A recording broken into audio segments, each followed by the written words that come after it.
नमस्कार, मैं हूँ राकेश अचल और आप देख रहे हैं चक्षुदर्शी आई विटनेस यानी आंखों देखा हाल।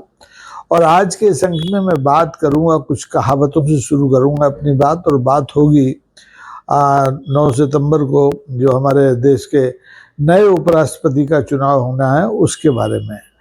नए उपराष्ट्रपति का चुनाव बड़ा रोचक है इस बार, क्योंकि जो सरकार ने अपना प्रत्याशी बनाया है एनडीए ने, यानी जो सत्तारूढ़ दल है भारतीय जनता पार्टी के नेतृत्व वाला, उसने सीपी राधाकृष्णन साहब को अपना उम्मीदवार बनाया है। सीपी राधाकृष्णन साहब जो हैं तमिलनाडु से आते हैं और राज्यपाल थे पिछले दिनों तक, और उनका चुनाव निर्विरोध होना था ऐसा लग रहा था। लेकिन प्रतिपक्ष ने यानी इंडिया गठबंधन ने और पूरे विपक्ष ने अचानक पूर्व न्यायाधीश, सुप्रीम कोर्ट के पूर्व न्यायाधीश जस्टिस सुदर्शन रेड्डी को अपना साझा प्रत्याशी बनाकर मैदान में उतारा, तो सत्तारूढ़ दल के होश उड़ गए। अब हमारे आज के केंद्रीय गृह मंत्री माननीय अमित शाह साहब की आंखों में जो जस्टिस रेड्डी हैं अचानक खलनायक बन गए। अभी तक पिछले जस्टिस रेड्डी को रिटायर हुए मेरे ख्याल से 2011 में वो रिटायर हो गए थे, और तब से लेके अब तक उनके बारे में हमारी भारत सरकार ने कोई खास टिप्पणी नहीं की थी। लेकिन अब जस्टिस रेड्डी को खलनायक बताने में पार्टी तो छोड़िए, केंद्रीय गृह मंत्री अमित शाह साहब खुद सबसे आगे आ गए। आप उनको देख करके मुझे वो कहावत होगी जिसकी मैंने बात की वो याद आती है कि खिसियानी बिल्ली खम्बा नोचती है। दूसरी कहावत है कि भगवान जो केस विहीन होते हैं, जिनको हमारे यहाँ देसी भाषा में गंजा कहते हैं, उनको नाखून नहीं देती। अगर भगवान नाखून दे देता तो जितने देश के गंजे हैं वो अपना सिर खुजा खुजा के लहूलुहान हो जाते। और बिल्ली को अगर खिसियाने की अवस्था में अगर खम्मा चढ़ने की प्रवृत्ति न सिखाई होती तो पता नहीं बिल्ली क्या कर देती। यही बात अब के हमारे सुदर्शन रेड्डी, जस्टिस सुदर्शन रेड्डी को लेकर के केंद्रीय गृह मंत्री अमित शाह की हालत है। अमित साहब ने अभी जो मलयाली एक पत्रिका है, ई पत्रिका है मलयाली मनोरमा, उसके एंक्लेव में सुदर्शन रेड्डी पर ताबड़तोड़ हमले किए। उनको उनका ऐसा चित्र बना दिया, अगर वो पेंटर होते कि वो बिल्कुल स्याह दिखता, आपको खलनायक दिखते, असुर दिखते। एक गृह मंत्री हैं और गृह मंत्री अगर कोई बात कहते हैं तो उसमें दम होनी चाहिए। उनका कहना है कि ये वही सुदर्शन रेड्डी हैं, ये वही वो जस्टिस सुदर्शन रेड्डी हैं जिनकी वजह से छत्तीसगढ़ में जो नक्सलवाद है उसका खात्मा नहीं हो पाया, क्योंकि जस्टिस सुदर्शन रेड्डी की बेंच ने जो छत्तीसगढ़ में सरकार सलमा जुडुम नाम का एक आंदोलन चला रही थी उसके खिलाफ फैसला दिया, उसको असंवैधानिक बताया और उस पर प्रतिबंध लगा दिया। अब देखिए साहब, सलमा जुडुम को लेकर के जो मामला अदालत तक पहुंचा था उसकी कोई जमीन रही होगी। ये एक ऐसा आंदोलन उस समय सरकार ने चलाया था जिसमें कि नक्सलवाद प्रभावित क्षेत्र जो था छत्तीसगढ़ का, उसमें आदिवासियों को ही स्पेशल पुलिस अफसर के रूप में तैनात किया जा रहा था, आदिवासी लड़कों को। अच्छा प्रयोग था, और ये इसका बिस्मिल्लाह कोई भारतीय जनता पार्टी ने नहीं किया था। ये जो प्रयोग था उस समय के कांग्रेस के जो बड़े वरिष्ठ नेता थे महेंद्र कर्मा, उनका प्रयोग था। और बाद में उन्हीं नक्सली आतंकवादियों ने महेंद्र कर्मा की हत्या कर दी। अब वो एक अलग प्रसंग है। प्रसंग ये कि सलवा जुडुम को लेकर के लोग अदालत पहुंचे क्यों देखिए, सलवा जुडुम में सरकार ने करीबन 12,000 लोगों को भर्ती किया, एक समानांतर पुलिस बना दी, पुलिस के भीतर पुलिस, यानी आदिवासियों की अपनी पुलिस बना दी। और जब आदिवासियों की ये पुलिस बन गई और सरकार का इसे संरक्षण मिल गया, तो हुआ ये कि पूरे छत्तीसगढ़ में जो नक्सलवाद प्रभावित इलाका था वहाँ गांव के गांव नक्सली तो जो आतंक फैलाते थे, गांव जलाने का, हत्या करने का, बलात्कार करने का, लूटपाट करने का, विस्फोट करने का, वो तो करते ही थे। लेकिन जो सलवा जुर्म में शामिल किए गए थे आदिवासी युवक, उन्होंने ये उत्पात करना शुरू कर दिया और इसकी वजह से करीबन 40-50 हजार लोग विस्थापित हो गए। उन्हें राहत शिविरों में जाके शरण लेनी पड़ी और राहत शिविर भी सरकार चलाती थी। मजे की बात, सलवा जुर्म भी सरकार चला रही थी और उनके अत्याचार से पीड़ित आदिवासियों के लिए आदिवासी जो राहत शिविर थे वो भी सरकार चला रही थी। तो इस मामले को लेकर के ये जब मामला पहुंचा अदालत में, तो सुप्रीम कोर्ट में जो बेंच थी उस समय की, उसमें जस्टिस सुदर्शन रेड्डी भी थे और जस्टिस एस निज्जर साहब थे। इन दोनों ने सलवा जुर्म के खिलाफ जो साक्ष्य रखे, जो दस्तावेज पेश किए, उनको सुनकर उन पर विचार करके इस संस्थान को असंवैधानिक बताया और इसे मानवाधिकारों का हनन करने वाला बताया और इस पर प्रतिबंध लगा दिया। अब हमारे आज के गृह मंत्री का ये कहना है कि अगर सुदर्शन रेड्डी साहब ने वामपंथियों के दबाव में आकर के ये फैसला न सुनाया होता 2011 में, तो नक्सलवाद की समस्या 2020 तक समाप्त हो गई होती। अब सवाल ये पूछिए कि 2011 में क्या केंद्र में भारतीय जनता पार्टी की सरकार थी?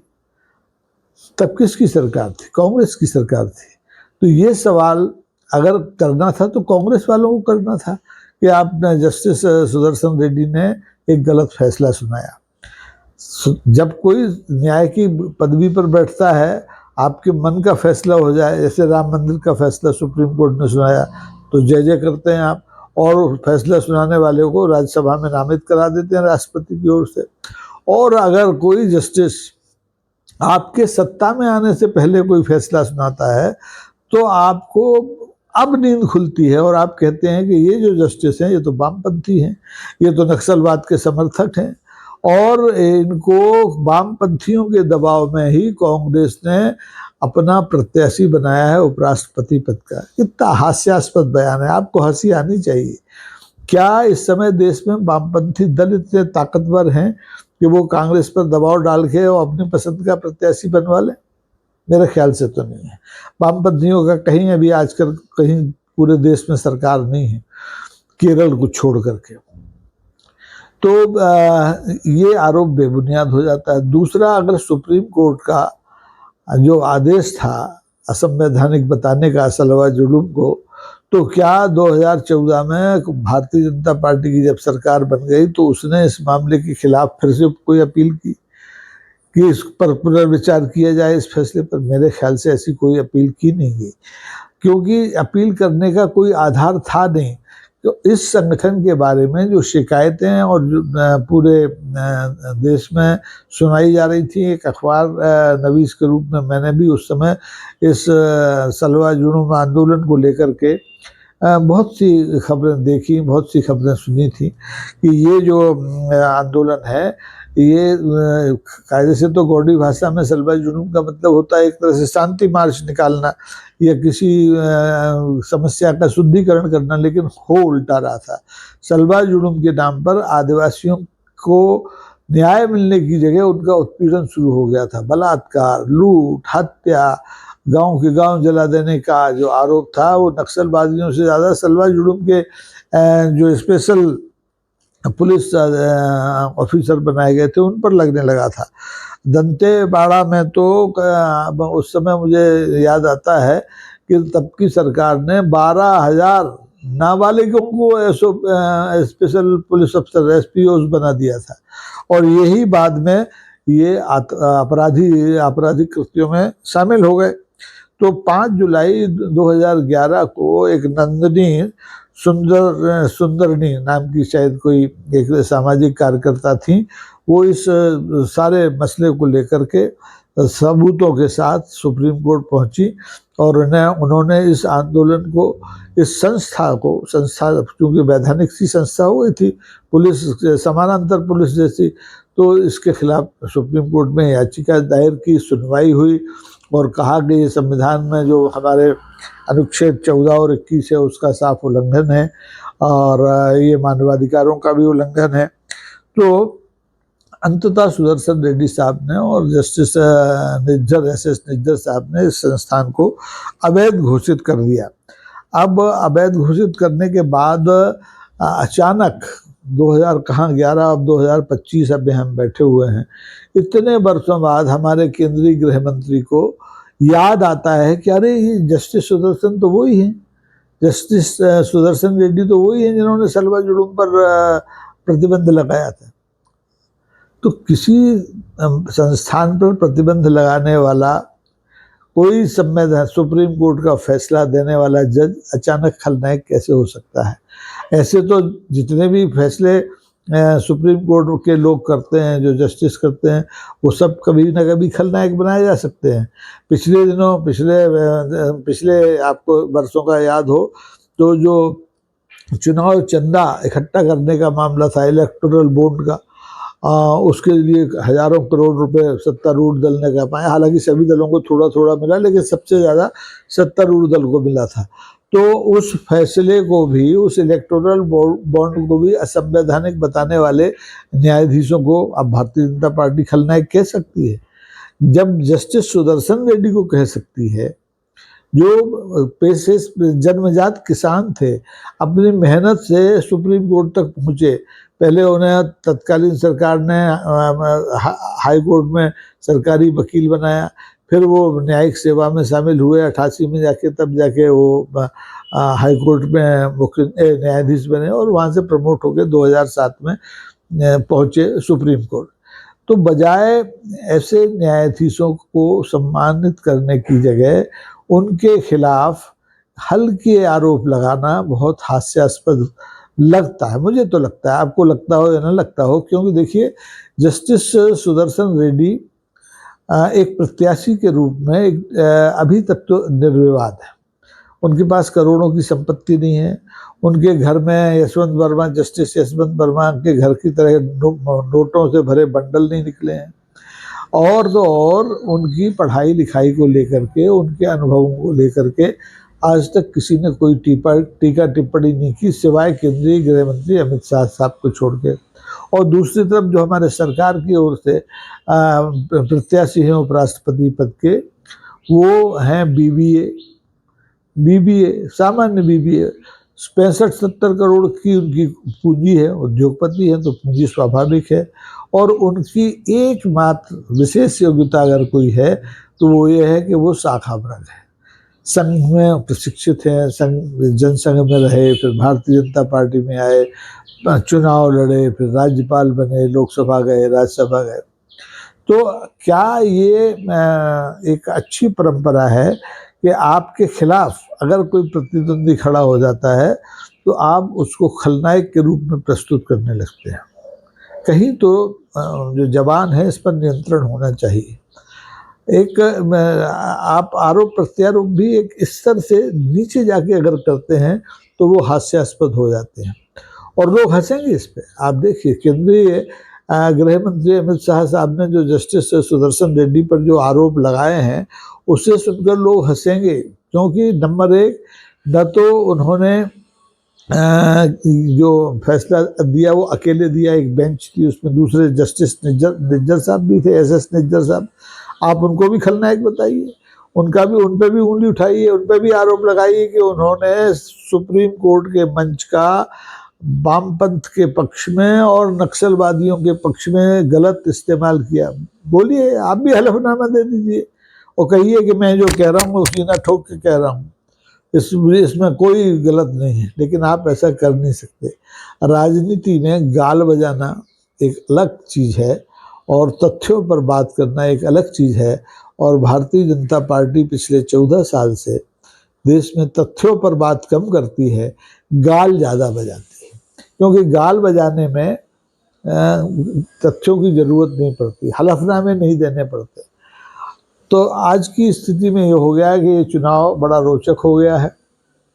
सत्ता पक्ष इस बात से आतंकित है कि जिस चुनाव को वो निर्विरोध कराना चाह रहे थे उसमें चुनौती खड़ी हो गई है। जस्टिस रेड्डी के मुकाबले सीपी राधाकृष्णन एक कमज़ोर प्रत्याशी नजर आ रहे हैं। संख्या बल के हिसाब से सत्तारूढ़ दल को, एनडीए को कोई चिंता नहीं होना चाहिए, क्योंकि इतनी संख्या है उनके पास राज्यसभा लोकसभा में कि वो अपने प्रत्याशी को आसानी से जिता लें। लेकिन एक डर बैठ गया है।